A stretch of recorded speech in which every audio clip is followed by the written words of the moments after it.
You ever get that hit of dopamine when a cashier says you have enough points for a free sandwich? It feels like winning a tiny war against inflation. You walk out of the store feeling like a genius who finally gamed the system. I used to live for those moments. I had every plastic loyalty card known to man hanging off my keychain like a janitor. I thought I was being a savvy consumer by only shopping where I had status. I really believed these companies were rewarding me for my friendship. Then I sat down and actually looked at the numbers on my bank statement. Being a loyal customer is often just paying a premium to a corporation that does not know your name. Think about the classic coffee shop reward, where you buy 10 drinks and get the 11th one free. If each coffee costs $5, you have spent $50 to get a $5 credit. That is a 10% discount.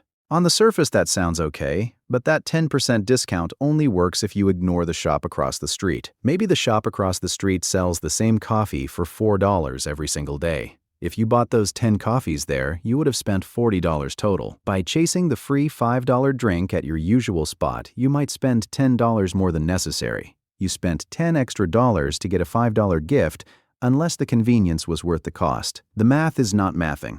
The company is not thanking you for your loyalty. They are paying you a small fee to stop looking at their competitors. Companies call this customer acquisition cost, and they have it down to a science. It is much cheaper to give you a free muffin once a month than it is to win you back after you realize their prices went up. I used to think my airline miles were like a secret savings account for a vacation. I would spend extra money on a specific airline just to see that digital number go up. Then I realized that the airline can change the value of those miles whenever they want. They can decide tomorrow that your 50,000 miles are now worth 30,000 miles. Imagine if your bank could just decide that the $100 in your account is now worth $60. You would be furious, but when a loyalty program does it, we just call it a policy update. Systems don't care about you. They care about outcomes. The outcome they want is a predictable stream of revenue that does not require them to lower their prices. Then there is the data aspect, which is the real goldmine. Every time you scan that little barcode at the grocery store, you are giving them a map of your life. They know you bought diapers on Tuesday, so they know exactly when to send you a coupon for baby formula on Friday. They know your brand of cereal, and they know exactly how much they can raise the price before you finally snap. You are giving away your private habits for the price of a discounted jar of pickles. The term loyal customer is a marketing trick designed to make you feel like you are in a relationship. But a relationship requires two people to care about each other. A corporation is just a series of spreadsheets and legal filings. They love loyalty because it makes you price insensitive. When you are loyal, you stop checking the stickers. You just assume you are getting the best deal because you are a platinum member. I stopped being a loyal customer about 2 years ago and started being a pragmatist. A pragmatist does not care about the name on the building. A pragmatist cares about the total cost, including time and money. Here is how you actually play the game without getting played. First, you need to delete the apps that send you push notifications about rewards. Those notifications are designed to trigger a spend response when you were not even thinking about shopping. Second, you should treat every purchase as a standalone transaction.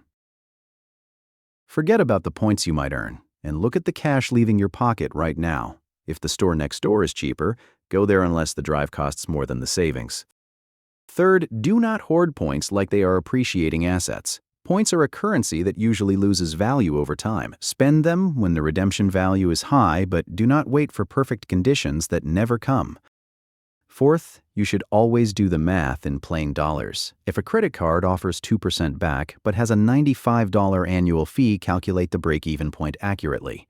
Factor in sign-up bonuses, but do not keep the card solely for the metal feel in your wallet. In reality, it is just a subscription service for the right to spend your own money. I still take the free stuff if it is offered without me having to change my behavior. If the gas station I am already at wants to give me 5 cents off per gallon because I typed in my phone number, I will do it. But I will not drive 5 miles out of my way just to hit that specific station. My time and my fuel are worth more than the 75 cents I might save.